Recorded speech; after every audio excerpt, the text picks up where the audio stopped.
Baik, sebelumnya perkenalkan nama saya Ronald Jati, saya dari angkatan 2023, NIM saya di 23115590.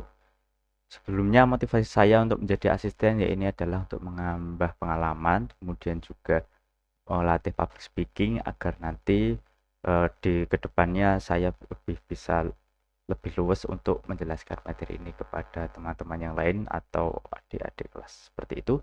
Di sini saya akan menjelaskan materi tentang analog to digital converter. Ya, yang pertama apa itu ADC? ADC atau analog to digital converter adalah perangkat yang mengubah sinyal analog menjadi sinyal digital.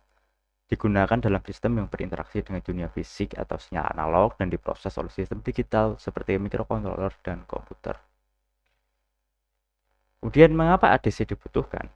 Banyak sensor menghasilkan data dalam bentuk analog, misalnya sensor suhu, cahaya, dan suara. Sistem digital seperti microcontroller hanya bisa memproses sinyal digital. ADC memungkinkan sistem digital untuk membaca dan mengolah data dari dunia analog. Kemudian di sini ada beberapa contoh sensor analog ya. Di sini ada ultrasonik, sensor suhu, dan yang lainnya. Kemudian cara kerja ADC ya ini adalah sampling yang pertama, yaitu mengambil sampel sinyal analog pada titik waktu tertentu.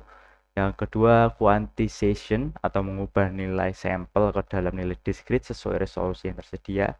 Kemudian encoding, mengubah nilai kuantisasi menjadi nilai digital, misalnya kode biner.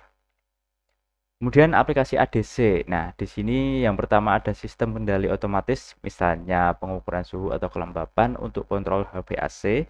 Kemudian yang kedua, sistem pengolahan suara seperti pada mikrofon.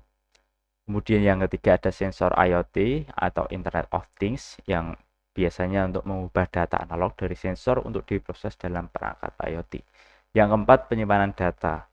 Penggunaan ADC dalam alat ukur untuk mengonversi data analog ke format digital yang dapat disimpan.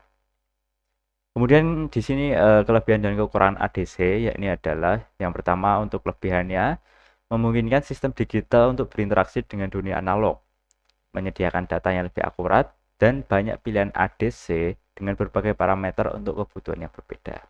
Nah, serta kekurangannya yakni yang pertama adalah proses konversi dapat mempengaruhi waktu respons tergantung jenis ADC.